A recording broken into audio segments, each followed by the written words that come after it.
नमस्कार बच्चों, आज हम करेंगे कविता घर की याद, जिसके कवि हैं श्री भवानी प्रसाद मिश्र जी। भवानी प्रसाद मिश्र जो हैं वो हिंदी साहित्य के कवियों में जो अपना विशेष स्थान रखते हैं। और जब असहयोग आंदोलन हुआ था तो उस समय जो है इन्होंने असहयोग आंदोलन में भाग लिया और इस कारण से अंग्रेजी सरकार ने इनको 3 वर्ष की जो है जेल में जो है सज़ा दी, यानी कारावास की सज़ा दी थी इनको। तो यहाँ जो है जेल में रहते हुए कवि को घर की याद जो है सता रही थी और उसी याद में इन्होंने जो है कविता लिखी और उसका शीर्षक भी क्या दिया, घर की याद। तो जैसे कवि जो जेल में हैं और बरसात जो है वो हो रही है, तो उस समय जो कवि है वो क्या कहता है। जो पहला पद्यांश है, आज पानी गिर रहा है, बहुत पानी गिर रहा है, रात भर गिरता रहा, प्राण मन घिरता रहा। बहुत पानी गिर रहा है, घर नज़र में तिर रहा है, घर की मुझसे दूर है जो, घर खुशी का पूर है जो। तो इसमें जो कवि हैं वो जो लाइनें मैं पहले ही बोल चुकी हूँ कि अंग्रेज़ी सरकार के द्वारा असहयोग आंदोलन में सक्रिय भाग लेने के कारण इनको जेल में भेज दिया था।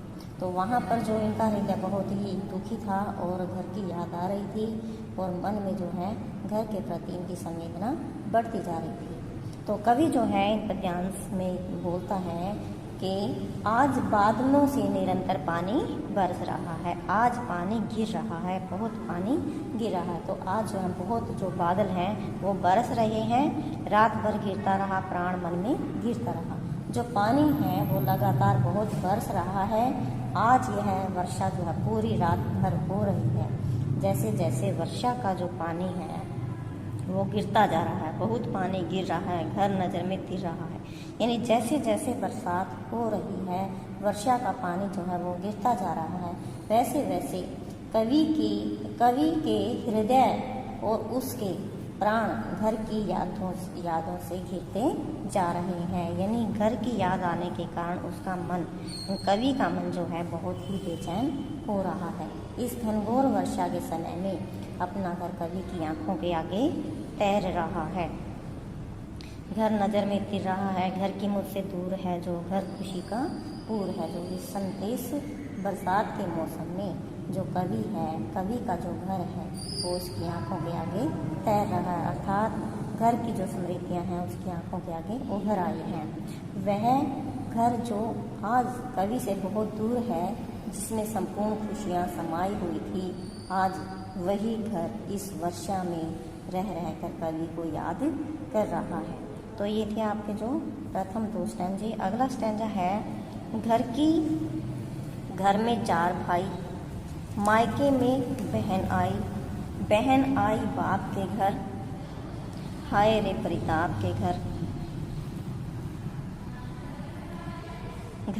घर में सब जुड़े हैं, सबकी इतने कब जुड़े हैं, 4 भाई 4 बहन, भूजा भाई प्यार बहन।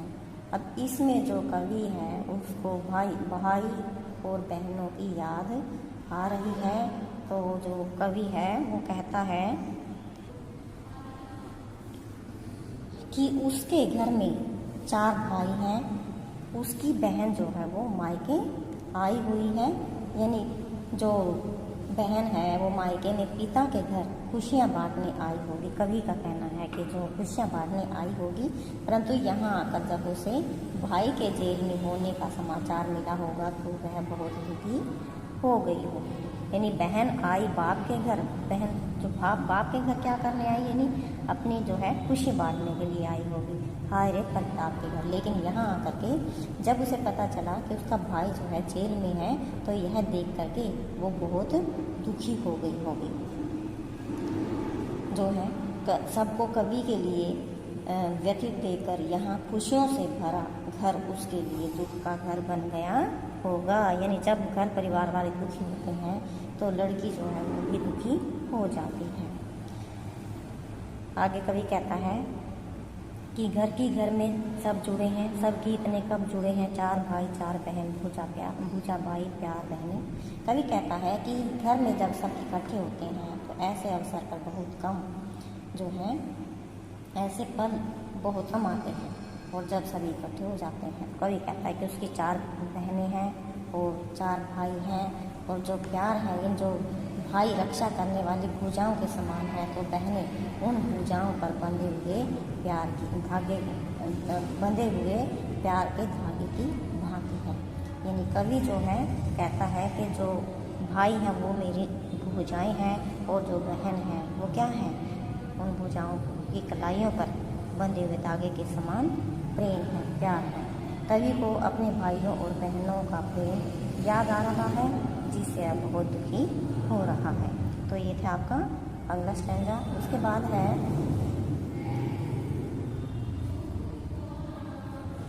और माँ बिन पढ़ी मेरी, दुख में वह गढ़ी मेरी, माँ की जिसकी गोद में सिर रख लिया तो दुख नहीं फिर, माँ की जिसकी स्नेह धारा का यहाँ तक भी पसारा, उसे लिखना नहीं आता जो कि उसका पत्र आता। तो इसमें जो कवि है वो जेल में बैठा हुआ है, और उसको अब जो है अपनी माँ की याद आती है, उनका चेहरा उनके सामने उभर आता है। तो इस पद्यांश में कवि कहता है कि मेरी माँ अनपढ़ है, दिया हो ना, माँ बिन पढ़ी मेरी, दुख में वह गढ़ी मेरी। तो इसमें जो कवि है वो कहता है कि माँ जो है मेरी पढ़ी लिखी नहीं है, अनपढ़ है, और जो है दुख में वह गढ़ी मेरी। जो कवि है वो जेल में है, तो इसलिए वो कवि ये कहता है कि वो जो है बहुत अधिक दुखी है, क्योंकि उसका जो बेटा है, उसका जो लाडला बेटा है वो जेल में है। तो अपनी माँ को याद करता हुआ कवि कह उठता है कि माँ की जिसकी गोद में सिर रख लिया तो दुख नहीं फिर। अब कवि कहता है कि उसकी गोद में अगर सिर रखकर उसे दुखों का कोई आभास नहीं होता। यानी कोई भी बच्चा है अगर वो अपनी माँ की गोद में सिर रख लेता है तो उसको अपने दुखों का आभास नहीं होता, वो अपने सारे दुख जो है भूल जाता है। तो कहने का भाव है कि माँ की शांति देने वाली आनंद जो प्रदायिनी गोद है उसमें कवि को सुख का अनुभव होता था, उसे दुख का पता भी नहीं चलता था। आगे है माँ की जिसकी स्नेह धारा का यहाँ तक भी पसारा। अब कवि ये कहता है कि जो माँ है उसकी जो प्रेम की धारा है वो इतनी विस्तृत है, इतनी विशाल है कि वह इस कारावास तक भी फैली हुई है। यानी माँ का स्नेह अगर हम कहीं भी चले जाएं तो माँ का स्नेह तो हमें वहाँ भी मिल जाएगा। माँ का जो स्नेह है वो दूर दूर तक फैला हुआ, क्योंकि माँ जो है अपने हृदय से आशीर्वाद देती है, उसे स्नेह लुटाती है, उसे लिखना नहीं आता जो कि उसका पत्र पाता। अब कवि ये कहता है कि उसकी माँ जो है वो अनपढ़ है, उसे लिखना नहीं आता, इस कारण से माँ का पत्र उसे प्राप्त नहीं हो पाता। तो ये था कवि का अपनी माँ के प्रति स्नेह और उसकी माँ का उसके प्रति आशीर्वाद। आगे कवि ने पिता के बारे में बताया है कि अब उसको कवि को अपने पिता की जो छवि है जो उसकी आंखों के सामने उभर कर आती है। पिताजी जिनको बुढ़ापा एक क्षण भी नहीं व्यापा, जो अभी भी दौड़ जाएं, जो अभी भी खिलखिलाएं, मौत के आगे न हिचकें, शेर के आगे न बिचकें, बोल में बादल गरजता, काम में झंझा लरजता। अब यहाँ पर जो है व्यापा मतलब व्यापक होना या भीतर से महसूस होना। व्यापा यानी भीतर से महसूस होना, और हिचके यानी संकोच करना, और बिचके जो है डरें यानी डरते नहीं हैं। जो बिचके हैं ना वो डरते नहीं हैं, डरें न बिचके नहीं डरते, ठीक है। और झंझा का मतलब होता है तूफान, लरजता यानी कांपता, जिसकी आवाज़ से जो तूफान है वो भी जो है कांपता है, यानी शेर की जैसी आवाज़ है उनकी। अब कवि कहता है कि जैसे कवि है जेल में बैठा हुआ है, तो पिता की जो स्मृतियाँ हैं उसकी आंखों के आगे उभरने लगती हैं और उनके व्यक्तित्व को अंकित करते हुए जो कवि है वो उनके पिताजी का उल्लेख करता है, उनके पिताजी के प्रेम को व्यक्त करता है। यहाँ पर पिता को याद करता हुआ कवि कहता है कि उसके पिता में युवाओं जैसा उत्साह है, युवाओं जैसा उत्साह है। उन्हें एक क्षण के लिए भी कभी बुढ़ापे का अनुभव नहीं होता, एक क्षण भी नहीं व्यापा। क्या नहीं व्यापा? बुढ़ापा। जो बुढ़ापा है वो अब तक उनको नहीं आया, अनुभव नहीं हुआ। आगे है, उनके अंदर जो क्या है, युवाओं की जैसी शक्ति है और उनकी शक्ति और स्फूर्ति में कभी कोई कमी नहीं आई, और जो अभी भी दौड़ जाएं और जो अभी भी खिलखिलाएं। तो इतने वो बलशाली हैं, शक्तिशाली हैं, इसके कारण वो अभी भी खूब दौड़ लगा सकते हैं और युवकों की तरह खिलखिलाकर हंस सकते हैं, हंसते हैं। मतलब अभी तो दुखी हैं क्योंकि कभी जेल में है, लेकिन वो खिलखिलाकर हंसते हैं। मौत के आगे नहीं हिचके। अब कवि जो है यहाँ वर्णन करता है कि उसके जो पिता हैं वो बहुत ही कैसे हैं, निडर हैं, निडरता की साक्षात मूर्ति हैं। वो वे मौत के सामने आ जाने पर भी भयभीत नहीं होते, शेर के आगे नहीं हिचके, और शेर अगर आ जाए तो उससे भी वो डरने वाले नहीं हैं। उनकी आवाज़ जो है वो बादलों के समान गर्जना करने वाली है, गंभीर है, और काम करने में तो वो इतने गतिशील हैं कि आंधी के प्रचंड वेग की तरह वे काम करते हैं और मार्ग में आने वाले जो विघ्न हैं, जो बाधाएं हैं, उनसे भी विचलित नहीं होते। तो इतने मतलब जिंदा दिल इंसान हैं उनके पिता कि वो अब भी युवाओं की भांति जो है अपना काम करते हैं।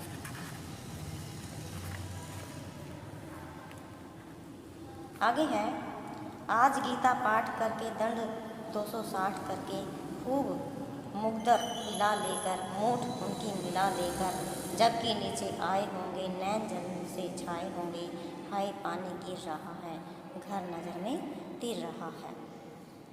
अब जो है पिताजी का ही यहाँ पर वर्णन किया है उन्होंने, अपने पिताजी की स्मृतियों का जो चलचित्र की भांति उनके सामने आ रही है, तो उन्हीं का वर्णन जो उन्होंने किया। तो उनके पिताजी जो हैं गीता पाठ करते थे, तो उसी को याद करते हुए कवि जो है वो बताता है कि आज भी उन्होंने सुबह नियम अनुसार गीता का पाठ किया होगा, फिर उसके पश्चात उन्होंने 260 दंड बैठक निकाल कर मुट्ठी में मुकद्दर को पकड़कर हिलाते हुए खूब व्यायाम किया होगा।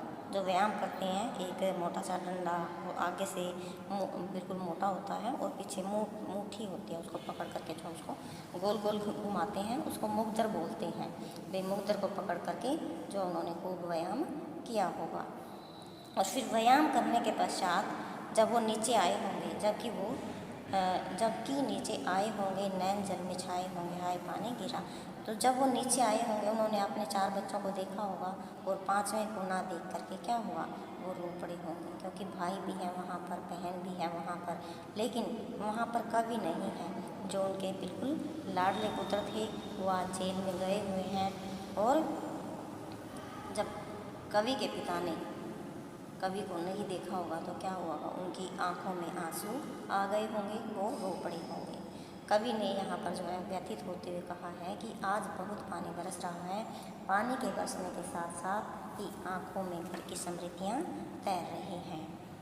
आगे है, 4 भाई 4 बहनें भुजा भाई प्यार बहनें, खेलते या खड़े होंगे नज़र उनको पड़े होंगे।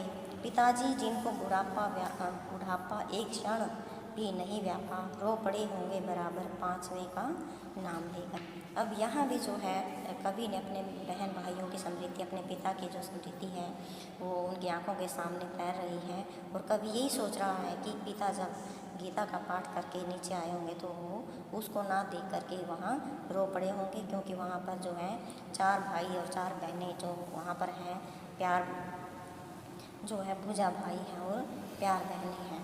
जब उन सबको देखा होगा तो क्या हुआ होगा, वो खेलते या खड़े होंगे, मतलब या तो खेल रहे होंगे या फिर सारे इकट्ठे जो हैं वो खड़े होंगे। तो भाई जो है भुजाओं के समान है तो बहनें भुजाओं पर बंधे हुए प्यार के समान है। पिता ने उन खेलते हुए भाई बहनों को देखा होगा तो वे पिता जिन पर एक क्षण भी बुढ़ापा नहीं आया और एक क्षण भी जो है उसकी जो शक्तियाँ हैं, उसका जो उत्साह है, जोश है, वो अभी तक ख़त्म नहीं हुआ, रो पड़े होंगे। मतलब उन चारों को देख करके वो रो पड़े होंगे, क्योंकि पांचवा पुत्र जो है उनकी समृद्धि में आ गया होगा, उनको याद आ गया होगा। और पांचवें की पुत्र की याद आते ही उनका हृदय जो है बहुत दुखी हो गया होगा, उनकी आंखों से अश्रुधारा बह निकली होगी।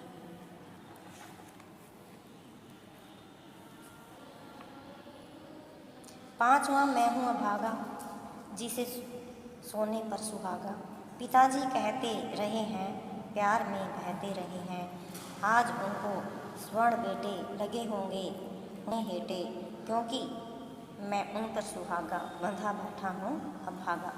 यानी सुहागा जैसे कहते हैं सोने पर सुहागा, भी लाभ में और भी लाभ। यानी जो कवि के जो पिता हैं उनको चार भाई तो जो है प्रिय थे, लेकिन जो कवि है उनके प्रति उनका अत्यंत प्रेम था। भाई उसके बिना उन सब का जो प्यार है वो अधूरा लगता था। अब कवि यहाँ पर कहता है कि जो पिता के द्वारा जो है कहे गए जो वचन हैं कवि को याद आ रहे हैं, उसे याद वो आता है कि पिता अपने चार पुत्रों को सोना मानते थे, अर्थात स्वयं कवि को सोने पर सुहागा माना करते थे। भी पांचों को सोना मानते थे, लेकिन जो चारों को सोना मानते थे, लेकिन जो पांचवा यानी कवि था उसको सुहागा मानते थे। यानी उसकी शोभा जो है, यानी चारों की शोभा किससे होती थी? पांचवें से, कवि से होती थी। तो पिता की दृष्टि में उनका जो पांचवा पुत्र बड़ा ही क्या है, भाग्यवान था। वे उससे अत्यंत जो है प्रेम करते थे। अब कवि जो है, पिताजी जो हैं कवि को बहुत ही जो है प्रेम करते थे, सोने पर सुहागा मानते थे, उनको अत्यंत प्रेम था और उनको भाग्यशाली मानते थे।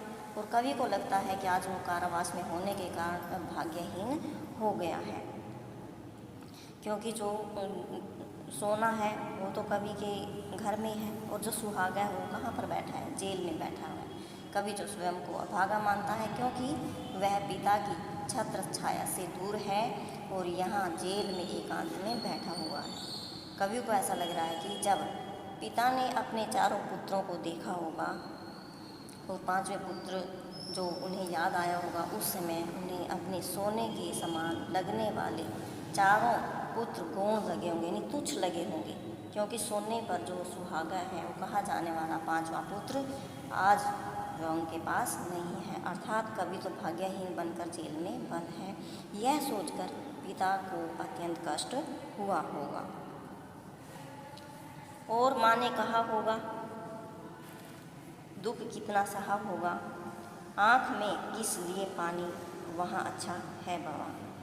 वह तुम्हारा मन समझकर और अपनापन समझकर गया है सो ठीक ही है, यह तुम्हारी लीक ही है। लीक का मतलब होता है परंपरा, भी ये तुम्हारी परंपरा है। अब माँ जो है वो पिता को समझाती है कि जब पिता जो है उनको याद करके रो पड़े होंगे, तो माँ ने उनको समझाया कि समझा जो उनका जो भीतर का दुख है वो उन्होंने, जो भीतर दुख समाया हुआ था वो भी जो है बह निकला। माँ ने कहा कि वे पिता से कह रही होंगी कि तुम ऐसे ही पानी जो है वो बहा रहे हो, यानी आंसू जो है वो बहा रहे हो, व्यर्थ में ही जो आंसू है वो क्यों बहा रहे हो, हमारा पुत्र जो है वहाँ अच्छा होगा। भवानी प्रसाद मिश्र जो है वहाँ पर अच्छे ही होंगे। और जो है अब कवि यहाँ पर कहता है कि वह तुम्हारा मन समझकर और अपनापन समझकर गया है तो ठीक है। भाई तुम्हारा मन समझकर यानी तुम्हारे मन में ये था कि जो हमारी परंपरा है, कारावास में जाने की जो परंपरा है, उसी परंपरा को उन्होंने निभाया है।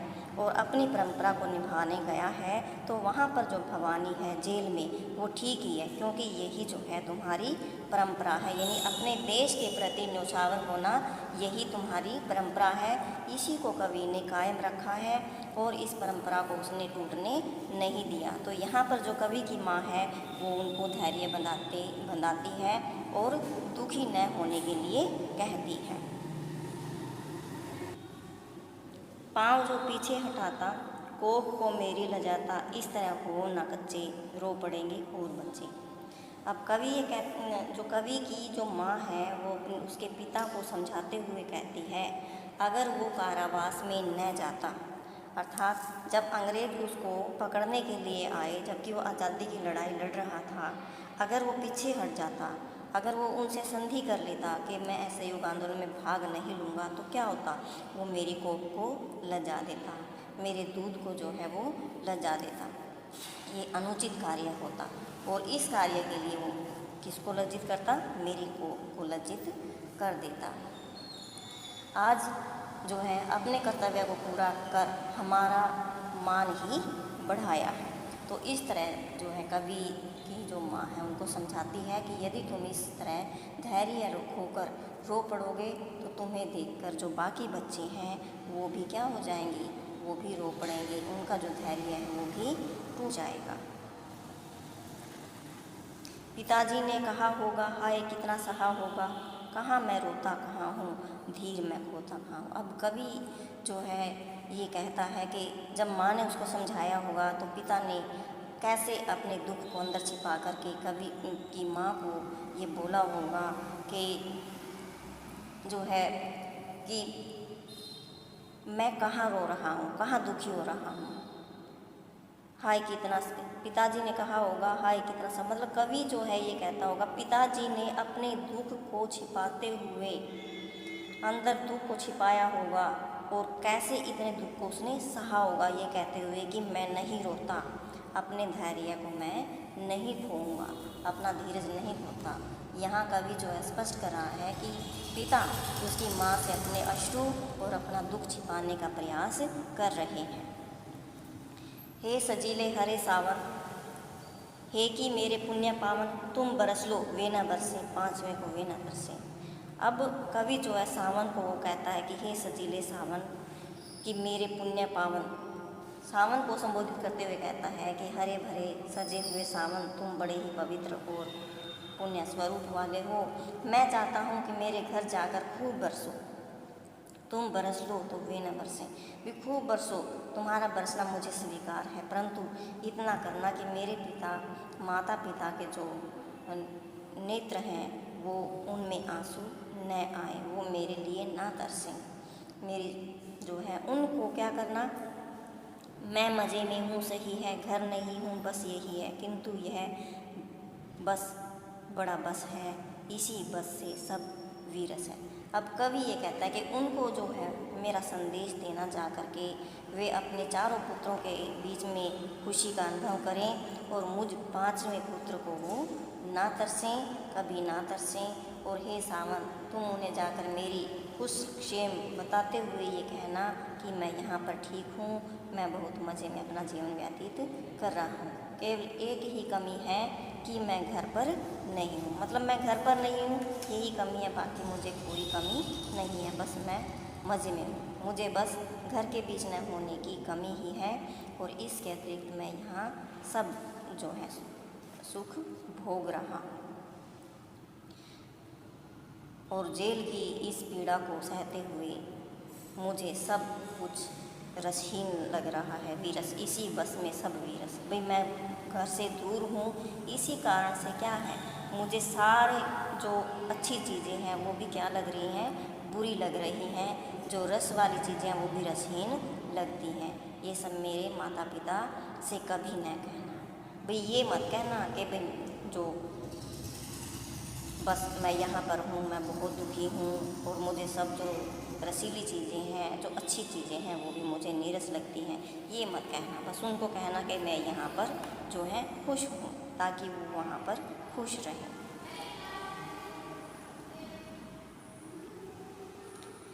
किंतु उनसे यह कहना, उन्हें देते धीर रहना, उन्हें कहना लिख रहा हूँ, उन्हें कहना पढ़ रहा हूँ। अब कवि कहता है कि उनको, कवि यहाँ पर सावन के महीने का जो है, सावन जैसे बारिश हो रही है तो उसका मानवीकरण करते हुए कहता है, उससे आग्रह करता है कि उसके घर जाकर माता पिता को उसका कुशल क्षेम ही कहना, कि उसको जो है भाई कवि जो है जेल में बहुत ठीक है, उसे कोई कमी नहीं है, उसको यही कहना। जेल में झेली जा रही मानसिक यातनाओं के बारे में उनसे कुछ मत कहना, उन्हें धैर्य प्रदान करते रहना, उन्हें बताना कि मैं जेल में लिख रहा हूँ, ज्ञान अर्जन कर रहा हूँ, मेरा लेखन और पठन कार्य यहाँ पर चल रहा है।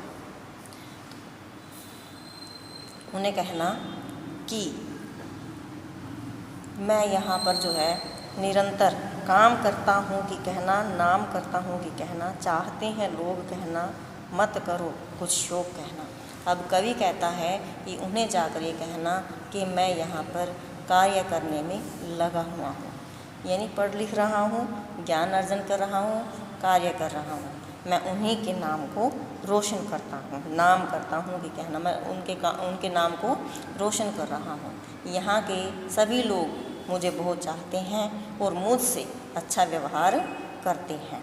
तो हे सावन, तुम उनसे जाकर कहना कि वे मेरे दूर होने का दुख न करें, मैं यहाँ पर कुशलपूर्वक हूँ और मज़े में अपना जीवन व्यतीत कर रहा हूँ। तो कवि ने जो है यहाँ पर सावन को कहा है कि अपने उन घर जाकर के कहना कि मैं मज़े में हूँ, मैं दुखी नहीं हूँ, मैं उन्हीं का नाम रोशन कर रहा हूँ।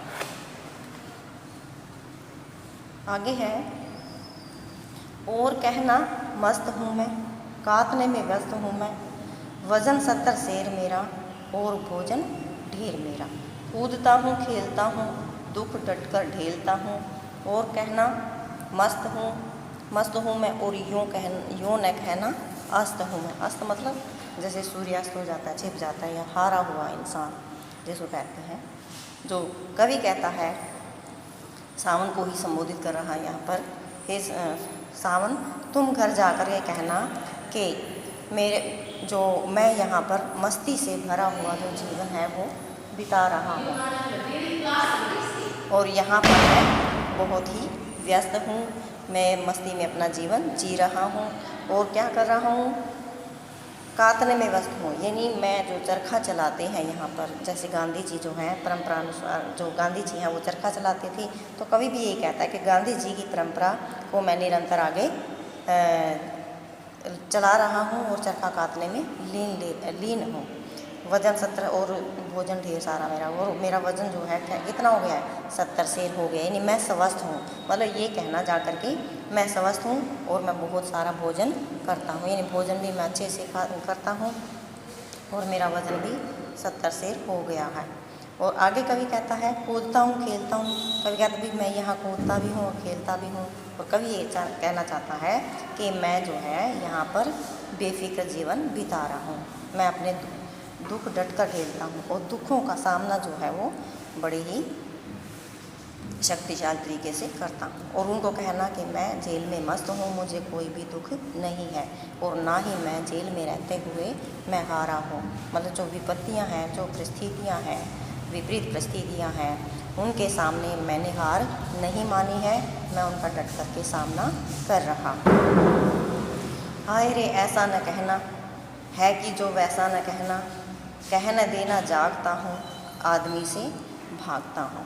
अब कवि यहाँ पर क्या कहता है कि कवि यहाँ पर कहता है कि हे सावन, तुम माता पिता से जाकर मेरी कुशल क्षेम का समाचार देना और उन्हें वह सब कुछ न बताना जिन परिस्थितियों में मैं वास्तविकता में भोग रहा हूँ। मतलब जेल की जो वास्तविकता वो कैसी है, दुखों से भरी हुई है। लेकिन कवि ये कहता है कि मेरे दुख जा कर के मेरे घर पर मत कहना, उनको ये कहना कि मैं तो मज़े में हूँ, मैं यहाँ पर मस्त हूँ। तो कवि जो है ये वो नहीं चाहता कि जो मेरे माता पिता हैं वो मेरे दुख के बारे में जाने और खुद भी दुखी हो जाएं। तो ये यही कहता है कि वहाँ जा कर के मेरे दुखों का वर्णन मत करना। कह न देना मौन हूँ मैं, खुद न समझूँ कौन हूँ मैं, देख न कुछ बक न देना, उन्हें कोई शक न देना। अब कवि कहता है कि भाई उनको जाकर के ये न कहना कि जो है मैं मौन रहता हूँ, मतलब चुप रहता हूँ, मैं कुछ बोलता नहीं हूँ, भाई ये उनको मत कहना। खुद न समझूँ कौन हूँ मैं, और मुझे समझ में भी नहीं आता कि मैं कौन हूँ। यानी जो कवि है यहाँ पर अपनी मानसिक यातनाओं को सह सह करके अपने अस्तित्व को भूलने लगा है। तो ये कहता है भाई ऐसा मत कहना कि मैं कौन हूँ, भाई मेरा अस्तित्व क्या है वो मैं भूल गया हूँ, मेरी किसी से बोलने का मन नहीं करता। यह जो है कवि जो है ये कहता है, जो उसको अपनी दृढ़ता को समझाते हुए कहता है कि तुम मेरे माता पिता के सामने जाकर असलियत मत बताना, देखना कुछ बक न देना, भाई असलियत मत बताना वहाँ पर, भी उनको कुछ ऐसी बात मत कह देना कि उनको शक हो जाए कि जो सावन है वो झूठ बोल रहा है और हमारा पुत्र जो है वहाँ पर दुखी है। हे सजीले हरे सावन, हे कि मेरे पुण्य पावन, तुम बरस लो वो न बरसें, पाँचवें को वो न तरसें। कि हे सजीले सावन तुम बरस लो और तुम मेरे घर जाकर खूब बरसना, खुशी मनाना, और तुम्हारा जो बरसना है मुझे स्वीकार है, पर इस बात का ध्यान रखना कि जो मेरे माता पिता हैं उनकी आँखों में आंसू ना आए और वो मेरे लिए ना तरसें, वो अपने चारों पुत्रों के साथ खुश रहें और जो है मेरे लिए उनको तरसना ना पड़े।